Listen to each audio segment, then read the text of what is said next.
د ایران پلازمینې تهران په ملت پارک کې د وسلوالو طالبانو غونډې افغانان اندېښمن کړي دي. په ټولنیزو رسنیو کې د نشر شویو راپورونو پر بنسټ څو ورځې وړاندې د تهران په یوه مشهور پارک کې لسګونه وسلوالو طالبانو غونډه کړې چې د خپلې ډلې بیرغونه یې هم ورسره وو. د چارو یو شمېر شنونکي د ایران په زړه تهران کې د وسلوالو طالبانو غونډې او آزاد فعالیت د اندېښنې وړ موضوع ګڼي. دوی وایي د ایران په مشهد، کرمان او اصفهان ښارونو کې د وسلوالو طالبانو د نظامي روزنځایونو او دفترونو څخه وروسته تهران کې د دوی حضور په سیاسي برخه کې د ایران سره ژورې اړیکې ښیي. نو موږ اول باید د ایران مخه ونیسو په زاهدان او په مشهد او نشاپور او دغه ځای کې چې دوی کومه ټریننګ سنټر دي طالبانو لپاره جوړ کړي دي او علني ښکاره ایرانیانو اعتراف هم کړی چې موږ طالبانو ته کومک ورکوو او ماینونه یې ونیول سول، وسلې ونیول سوې، لایزر سلاګانې ونیول سولې. هغسې په توره شپه کې هدف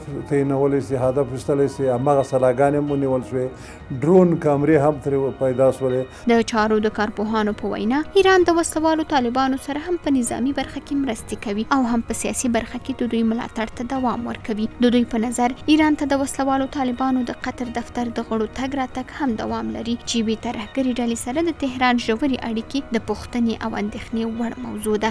مولوي منصور د امریکایانو وویشت ورغی دغه ته هغه مستقیما د ایران سره او د روسان د نماینده سره وغږېد او د خونه دغه واخیسته چې باید د دوی سره کومکونه وکړي او دوی باید څومره چې کېږي د امریکایانو په مقابل کې دوی وجنګېږي، امریکایان مړه کړه. د دې موضوع نه سیاسي کاملا واقع ته وکړله چې دغه بلوچستان ته ورسېد په طیارو باندې وویشت. دا خبره دقیقه ده، اوس هم ده، تمام ده او ایران د افغانستان په سله باندې هېڅ خوشحاله نه ده. د وسلوالو طالبانو د غونډې انځورونه د عارف احمدي په نوم یو تهران میشتي افغان اخیستي او په فیسبوک کې نشر کړي وو. نوموړي د ایران انصاف نیوز ته ویلي د وسلوالو طالبانو غونډه کې شاوخوا 90 کسان وو خو ډلې ناست وو ځکه عکس یې پوره نه معلومیږي. هغه زیاته کړي چې له خپلې کورنۍ سره د تهران ملت پارک ته د اختر د رخصتیو د چکر په موخه تللی وو چې د وسلوالو طالبانو غړي ورسره په خبرو کې ویلي وو چې د دوی غونډه ده. عارف احمدي چې د وسلوالو طالبانو د غونډې د خبر او عکس د نشرولو له امله اوس د ایرانی پولیسو له لوري بندي شوی، په ټولنیزو رسنیو کې د خلاصون لپاره کمپاین پیل شوی دی.